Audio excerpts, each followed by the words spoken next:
So a frequent question I get asked is, as a mobile detailer, how do I wash vehicles when I go out to job sites because I don't carry a water tank or a pressure washer in my van. Now, I do have a generator in case I need one, but most of the time I see myself at customers' home location, which usually they have an electrical plug somewhere nearby within 50 feet, so my electrical cord can plug in. So that's usually not an issue. But for the most part, when it comes to washing, people are kind of hesitant or unsure of what I actually do to wash vehicles or do a wash and wax when I'm not at a customer's location. Now, before we get started, if you do want to offer mobile detailing services and you're not sure what services to actually offer, click the link down below. I have this resource on the 9 essential services you can start off by offering in your detailing service. So just check the description box down below, click that link, and download that resource. It's a super easy, simple solution. So when I'm at a customer's location and they have access to water, they have a water spigot, they have a hose, I still only go with a rinseless wash method because number one, it is super hot here in Texas, and if I go with a traditional rinsing down the car, foaming it down, 2 bucket wash method with suds, I'm not gonna have enough time to do the car and rinse off the water before everything dries on the vehicle. I'm just not gonna have enough time because the paint will, the heat is gonna dry up the water, the suds, the solution, whatever I put on the paint, and then it dries. And now I'm working over myself. There's dry water spots, there's dry soap on the vehicle because I couldn't rinse it off quick enough. So I do not go with a traditional wash that has suds, soaps with suds, and I don't do the 2 bucket wash method. I go strictly with a rinseless wash using Optimum no rinse. So even if I do have access to a water spigot, a hose, and all that, I'm still gonna go with a rinseless wash. I'm gonna use 1 bucket, I'm gonna use 1 grit guard, and I'm gonna use 1 or 2 wash mitts depending on how dirty the vehicle is. And I'll fill up that bucket to 4 gallons, and then I'll begin the wash process as normal. Now, I will have a video coming out soon on how I actually do the rinseless wash and wash and wax when it's hot. But for now, I'll just verbally speak it out where it's very simple. I try, again, if the vehicle hasn't been properly detailed in the life of the lifespan. It's, since they bought it, if it's a 2011 and from 2011 to 2017 they've been taking it through the your local car wash, the automated car washes.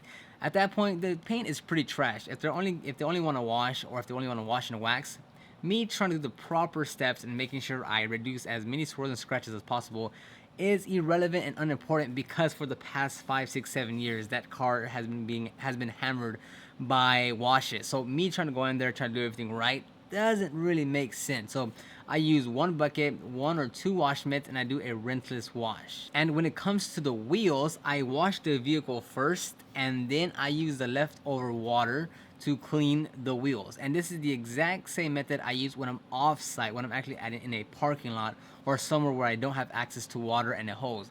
I'll take a 5 gallon bucket pre-filled with 4 gallons of water. When I get to the job site, I'll put my O&R in there. I'll wash the vehicle first, and then I clean the wheels and tires with the leftover water that I have from the initial wash. Now, yes, the water does get a little bit dirty. Duh, that's okay because you're cleaning the wheels. The wheels can take a heavier beating than what the car can. That's how it's designed. And I'll tell you, most of the time when I'm doing these type of washes or wash and waxes, I'm not going for perfect. I'm not trying to scrub down the entire tire until it's 90% clean. That's not what I'm going for. That's not what the customer is expecting. I'm not gonna do 4 passes on every tire, because remember, when I'm out on a job site and I have no shade, no tree, nothing, I'm in the pure dead heat of Texas, and it is absolutely brutal when you're out there with the sun just beating down on you every single second that you're out there. And it's not this like, this, oh, it's kind of hot, not really, but there's nice breeze. It is pure hot with pure humidity that makes such an awful experience when you're out there detailing. So I don't go for perfect because number one, if I try to stand there, sit there, whatever I'm doing, and I try to clean the tire or the wheel to perfectness, the solution is literally going to dry on the wheel if I don't work fast enough. So I don't go for perfection. Number one, the customer's not paying for perfection. Number two, the customer isn't expecting perfection.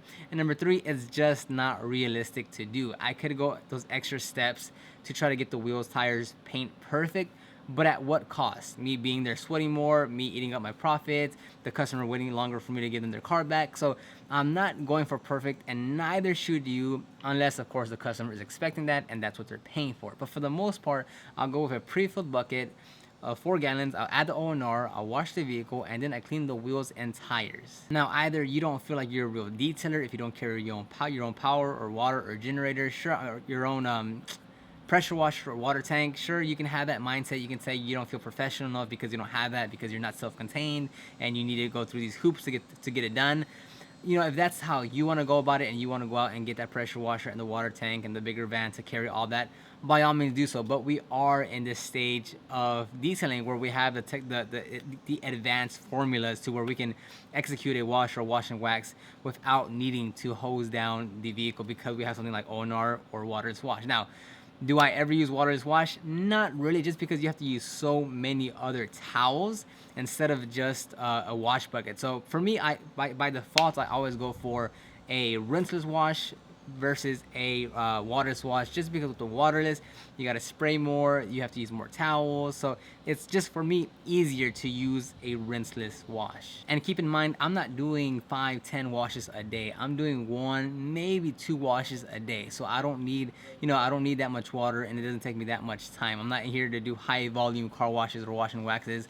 I can get through a few here and there a day. Maybe I have one in the morning and then have another one in the evening. But there's always more than one service when I'm doing these services. I'm not just going out there to do a wash. It's mostly like a full interior cleaning and a wash, a headlight restoration and a wash and wax, and a full interior cleaning. So I never just go out there simply for a wash, because that doesn't really make sense to me. Now, let's say you have a small vehicle. Let's say you're using your personal vehicle. It's a Camry, Toyota, a 2-door, a 4-door, whatever the case may be.